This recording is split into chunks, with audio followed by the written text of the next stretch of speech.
Healing diseases caused by the influence of other individuals. All individuals influence one another, and that's normal, dear ones. We're happy to speak with you and grateful to you because it's you who make our gatherings possible. Never before in the history of humanity have you all come together to heed the words of the Spirit. Never before on earth have there been so many people simultaneously willing and able to listen to what the Spirit says. Just as I am speaking through my intermediary and many other intermediaries on the planet Earth right now, their numbers are increasing day by day, those who willingly take on the role of intermediaries or channels transmitting information from this side of the veil. And if you knew how we rejoice when we see people coming together, more and more people every day, to receive this information. You, humanity, are awakening to contact with the world of the Spirit, the world of divine energies. You are opening up to your divine nature. It's happiness, dear ones. Happiness for both you and us. And of course, very significant changes are happening in the lives of those who heed this information. Sometimes you see that the rules that were familiar to you, which you followed in your life, no longer work because they do not contribute to your spiritual development, to the growth of your divinity. Sometimes you see that your ways of communicating with each other, which were recently perceived by you as normal, require reconsideration because they no longer serve your good. Dear ones, your health depends on your relationships. Do you know this? Undoubtedly you do. But you may not even realize the extent to which your illnesses, in fact, are not yours but are influenced by other people. Today we will talk about how outdated ways of communicating with each other make you ill. Today we will talk about the need to review and change these ways of communication. Yes, today we will talk about such a phenomenon as diseases induced by other people. More precisely, as a result of the influence of others' energies. I want to warn you right away. Such a phenomenon as the influence of people on each other should not become a reason for you to blame others for their unwanted influence on you. Oh, dear ones, I know well how you are still subject to a sense of guilt, an unfounded, imposed sense of guilt imposed on you by those people who wanted to subjugate you to their power. The sense of guilt is a mechanism of control over you, dear ones. That is why it has been instilled in you for millennia. And where there is a sense of guilt, there is a habit of blaming others. Do you understand that these old mechanisms of interaction between people do not serve you well? Do you understand that in the new energies of the planet Earth, there is no longer room for a sense of guilt, for blaming oneself and others for anything? The sense of guilt is not a divine feeling, dear ones. It is inappropriate for your renewing nature, for your emerging divinity. So I ask you to move away from the outdated habit of seeking and finding enemies, culprits, and those wishing you harm around you. Even when you discover illnesses provoked by the influence of other people, please remember, these people are not guilty before you. The causes of your illnesses lie not in how these people behave, but only in how you react to these people. Do you understand? Your reaction is what activates the mechanism of transmitting illness from one person to another. Allow others the right to behave as they wish and to be who they are. Do not hold responsibility for them and their behavior. Take responsibility only for yourself and for how you react to them and their behavior. And then everything will change for you as if by magic. You cannot negate the fact that all people influence one another. It's normal and natural. It's part of human nature. Try to disable your previous reactions that dictate to you, he negatively affects me, therefore he is bad, or conversely, he positively affects me because he is good. Oh, dear ones, in the new reality of planet Earth, there is no longer room for dividing everything into good and bad, black and white, good and evil. You don't even realize how far you and your planet have come from this two-dimensional reality, where only two colors prevail. But out of habit, you still see only these two colors, don't you? Yes, your habits are sometimes so strong that they obscure from you the changed reality. Do you not see that reality has changed?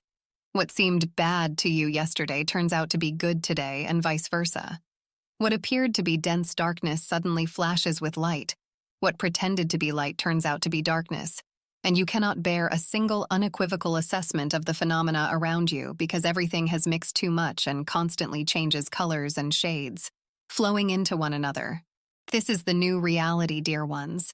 So don't rush to put pluses or minuses on what you see around you. Everything happening to you and around you is already beyond assessments, beyond categories, beyond pluses and minuses, and your influence on each other, including. Do you know why you influence each other? Because you, humanity, represent a single organism. You are members of a single divine family. And in this divine family, everyone is connected to each other just like the cells of an organism are connected by the common nervous system, the common circulatory system.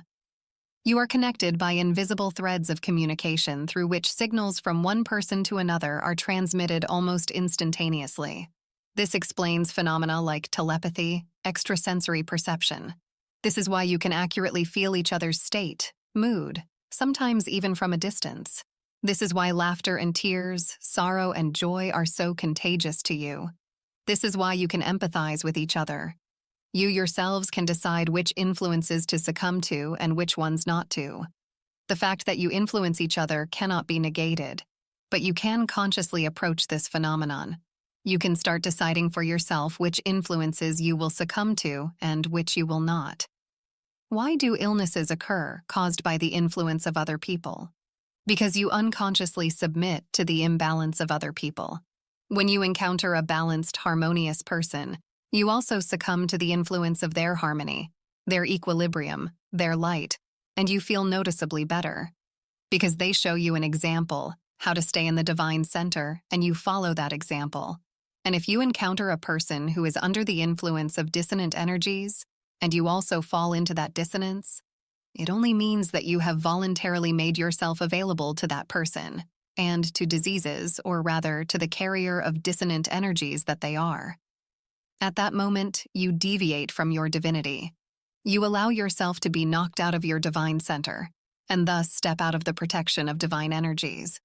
Because of this, you open yourself to the influence of other dissonant energies emanating from another person. A person who is a carrier of dissonant energies influences you not necessarily because they wish you harm. More often than not, they influence you involuntarily, unconsciously, and it is only up to you whether to succumb to these influences or not. And even if they consciously wish you harm, they still cannot do anything to you without your silent consent. Dear ones, learn to pay attention to yourselves, to your state, and to track when, why, and how this state changes. You may notice that sometimes your state changes without any visible reasons. Everything in your life remains as it was. No unpleasant events have occurred. You simply interacted with someone, and you unexpectedly started feeling unwell. Does this happen, doesn't it? If during or after interacting with someone you start feeling worse, it means you have taken on their dissonant energies. These dissonant energies can trigger illness. Often it's the same illness as the person whose energies you've taken on. Perhaps they have a heart condition. There's a chance that your heart will also ache. This is a induced, meaning brought in from outside, not yours, illness in its purest form. Dear ones, this often happens among relatives as well as among people close to each other. You may notice that you often encounter the same illnesses and symptoms. For example, a tendency to headaches first appears in one person and then in those close to them. Or one family member's leg starts hurting, and then, without visible reasons, the same pain arises in others. You worry about each other, dear ones. Do you think the spirit is unable to understand this? No, dear ones, the spirit understands your feelings of closeness and empathy. But please try to find that fine line between empathy, sympathy, wishing well to a loved one and taking on their dissonant energies. Believe me, by taking on their illnesses, you're not helping them. On the contrary, you're harming not only yourself, but also them. Instead of one sick person, you end up with two sick people. Who benefits from this? No one. Because by staying healthy, you can help your loved ones. But if out of falsely understood sympathy, you become just as ill, you are unlikely to help anyone, as you will need help yourself. Dear ones, remaining in your divine center, that's what will help you to remain loving and compassionate, yet not taking on others' illnesses. Love your loved ones with unconditional divine love. This love gives them strength and support, yet it doesn't deplete your own strength or expose you to the influence of dissonant energies. And never, under any circumstances, forget the important rule. You came to Earth to realize your spirit, your divine self. So you are primarily responsible for yourself. Therefore, you and your divine self must always come first for you, everywhere and at all times. This isn't selfishness, dear ones. This is simply following the natural laws of the universe, according to which there's no value higher than God, and that divine essence which you carry within yourself and which you must unfold and realize in the material world. Because humanity has been far from these divine truths for centuries, many of you have gotten used to sacrificing your true essence and the needs of your spirit for the needs and desires of other people. And I repeat again, you're not doing any good to yourself or to others by doing this. So when you see someone else suffering, don't rush to start suffering yourself. When you see someone else's pain, don't rush to take on that pain yourself. Stay in your divine center, which knows no pain and suffering. Only then can you sympathize with others while remaining safe and help them without depleting your own strength. Your strength is needed by you. It belongs to you. By giving it to someone else, you not only weaken yourself, paradoxically, you also weaken the other person. By giving them your strength, you demonstrate to them that they have no strength of their own, that they're unable to help themselves. But that's not true. Every person has reserves of strength to help themselves. Help the other person believe in themselves and in their own strength. Show them by your example how to stay in their divine center and not to succumb to pain and suffering. This way, you will render an invaluable service to them. Whereas by giving them your strength and taking on their suffering, you not only won't help them but will harm them, not to mention that you will harm yourself. Stop succumbing to others' imbalance and you will almost instantly heal. Dear ones, I have good news for you. Illnesses caused by the influence of other people heal very easily, almost instantly, because they have no deep causes. There's only one cause. It's that you voluntarily surrender yourself to the control of other people. Thus, you deprive yourself of the energy that sustains your health. If you surrender yourself to others' dissonant energies, others' imbalance, your well-being worsens, your health suffers. But your well-being will instantly improve if you stop doing this. Simply turn to your spirit and say, I am with the Most High and no one else. I no longer surrender myself to another person. I no longer surrender myself to their imbalance and their illnesses. I surrender myself to my divine self. I surrender myself to healing and health. Then, astonishingly, actually, naturally, but initially, it may seem like a miracle to you. You will rid yourself of those ailments from which you may have suffered for many years, perhaps without even realizing that these are not your ailments. Then you will understand that you actually inherited them from other people, simply by being subjected to their induction, or rather, allowing them to influence you. And once again, I ask you, do not blame other people for catching some illnesses from them like an infection.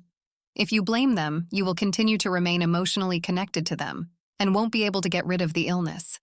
And if you feel hurt or the desire to blame another, quickly remind yourself, this person is not to blame because they themselves suffer from their own imbalance. Perhaps by all their behavior, they are inviting you to join their imbalance. They offer you to take on their illness, but they cannot make you do it without your consent. You have enough strength and willpower to refuse.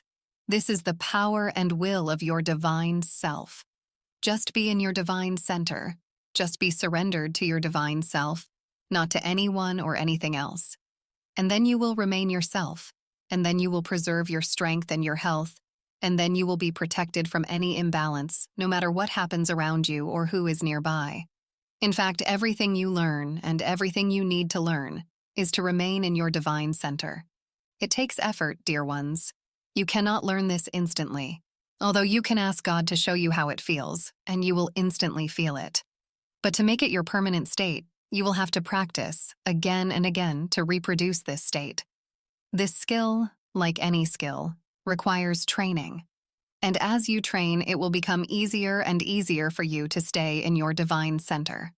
There will come a moment when this becomes your usual, habitual, natural, and constant state. Dear ones, have you already noticed that each of our meetings is not only an exchange of information, but also a healing session? And today is no exception. I want the healing process to begin, and for many of you to feel, after its completion, that those illnesses induced by the influence of other people have left you. The space of healing around you has already been created. Please accept its energies. Energies that, like streams of pure water, simply wash away from you all that is foreign. All the imbalance that you have caught from other people, from their dissonance, leaves your body and your energy system. All foreign influences, everything that is not yours but harmed you, are leaving. You return to your divine center and literally bathe in the energies of health. Let healing be done. Cryon pauses for 2 minutes, inviting both readers to immerse themselves in the purest streams of healing energy. We love you very much, dear ones. Oh, how beautifully you shine now. I am happy to see that the imbalance has left you, that new colors, beautiful colors of health, have appeared in your auras. I want you to maintain this wonderful glow when you leave here, or put aside the book and start doing your usual things. You are radiant angels, dear ones. Carry your radiance into the world, share it with everyone you meet. Then you will heal just by your presence. Then you will rid others of diseases, and you won't need to take on someone else's imbalance for that. Be the embodiment of harmony, balance, light, and love wherever you are and whatever you do. And we, your divine family, are always ready to come to your aid, support you, and share the divine light from your heavenly home. With love, Cryon. Practice Exercise 1. Affirmations for releasing from others' negative influences. Pronounce these affirmations when you feel that your state and mood have deteriorated due to interactions with other people. Sudden and groundless worsening of mood is a sure sign that you have caught someone else's imbalance. Affirmations will help you get rid of it and restore harmony to your state. These affirmations can be spoken out loud or silently, depending on the situation and circumstances. You can mentally recite them during interactions with a person who transmits their imbalance to you and infects you with dissonant energies. Here and now, I return to my divine center. I abide in my divine self, and this person simply passes by and has no relation to me. They do not influence me in any way. I refuse to surrender myself to their disposal. Everything they do and say, it's not mine. I don't need it. I refuse to accept it. I leave it to them. I surrender myself to the Most High, to God, to the Spirit, to my divine self. I surrender myself to the love and light of God, divine harmony, divine balance. Anything less than this passes by and does not concern me. I am a strong, free person. I am the divine spirit. I abide in my divinity. I myself govern myself. I myself manage my life, and I do not allow anyone else to do it. Nothing and no one can influence me if I don't want it. Exercise 2. Visualization meditation, severing dissonant connections. Perform this exercise when you feel that you have fallen into dissonance, either mental or physical, or both, after interacting with someone. This will help you restore normal harmonious state, get rid of diseases associated with it, and prevent the possible onset of diseases. This exercise also helps if the dissonant state is associated with some past communication, regardless of whether this communication continues to this day or not. Find an opportunity for solitude so that no one bothers you. Create a cozy, comfortable environment for yourself and get comfortable. Close your eyes, breathe evenly and steadily. Mentally transport yourself to your comfortable and protective healing space. Relaxing and calming down, connect with your divine center. Imagine yourself in a beam of light, which represents the energy of love and the light of God. Feel protected, sheltered, loved. Then imagine that in front of you, but not very close. At some distance, you see a person under whose influence you began to feel uncomfortable. Your mood worsened, or you are plagued by intrusive thoughts about this person. Mentally continuing a dialogue with them. You have negative emotions associated with this person. You lost self-confidence after interacting with them, and/or physical symptoms of discomfort appeared. Mentally send love and the light of God to this person. Imagine these energies surrounding them like a cocoon. No dissonant energies can penetrate through this cocoon from them to you. Mentally addressing this person, say, I wish you well. I wish you love and the light. I no longer surrender myself to your disposal. I no longer surrender myself to your imbalance. I leave your dissonant energies to you to work through. It's not mine. I don't need it. I am surrendered only to the love and light of God, and I allow you to go your own way. Now imagine a wall of cold violet flame rising between you and this person. The flame rapidly expands, and